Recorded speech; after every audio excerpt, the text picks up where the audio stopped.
Vijay Biotech నుంచి అన్నగారు, జమీందారు, అలాగే మనకి కాటన్‌కి సంబంధించి ఫ్రాంటియర్, ఫ్రీడమ్ కూడా వేయడం జరిగింది.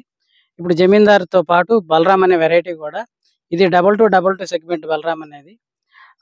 ఇవాంక అనేదేమో మైక్రో ఎస్ఎస్‌ని సెగ్మెంట్. అంటే మనకి లైక్ ఎలా ఉంటదంటే జమీందార్‌కి ఆల్టర్‌నేషన్‌గా ఇవాంక, జాక్‌పాట్‌కి ఆల్టర్‌నేషన్‌గా మనకి Balaramu. At the same time ఆ 2 కూడా మనకి అన్నగారికి శాంపుల్ ఇస్తుంది. ఎందుకంటే బాగా గట్టిగా చేస్తాడు. మందుల కాడ వెనకాడడు, పెట్టుబడి కాడ వెనకాడడు. మినిమమ్ 10, 12 ఎకరాలు రెగ్యులర్‌గా చేతి కింద ఉంటది. సో, అందుకని బాగా చేసేవాళ్ళకే ఇవ్వాలి. నామమాత్రంగా చేసే వాళ్ళకైతే ఇవ్వకూడదనే ఆలోచనతో బలరాము, ఇవాంక ఎకరానికి అన్నకి ఇస్తున్నాను. Already Ivanka పోసారు. జెర్మినేషన్ 98% వచ్చింది. అలాగే ఇప్పుడు బలరాం కూడా ఒక 5 ప్యాకెట్లు ఇవ్వడం జరిగింది. దాంతో పాటు మనకి జిని 26 సెగ్మెంట్ అని చెప్పేసి అన్నా కదా! షార్క్ 1, జిని 26 కన్నా ఇంకొంచెం బెటర్‌గా తేజాకి, దీనికి ఈ వెరైటీకి ఒక రూ. 1000 డిఫరెంట్‌లో మార్కెట్ నడుస్తది.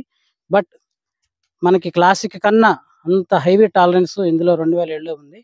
రైతులు వాడిన విధానాన్ని బట్టి, వాళ్ళు చెప్పిన దాన్ని బట్టి అయితే క్లాసిక్ సరిపోలేదన్నారు. అంటే అంత నల్లిని, నల్లతామర పురుగుని, వైరస్‌ని తట్టుకునే వెరైటీ ఇది. ఇండస్ 2007 అన్నగారికి కూడా ఒక 5 ప్యాకెట్లు ఇస్తున్నాను. ఇది 2007. వీటికి సంబంధించి ప్రతి 10 రోజులకోసారి, 15 రోజులకోసారి మొత్తం ఫీడ్‌బ్యాక్ మన ఛానల్ నుంచి అప్‌డేట్ అవుతుంటది. So, thank you so much.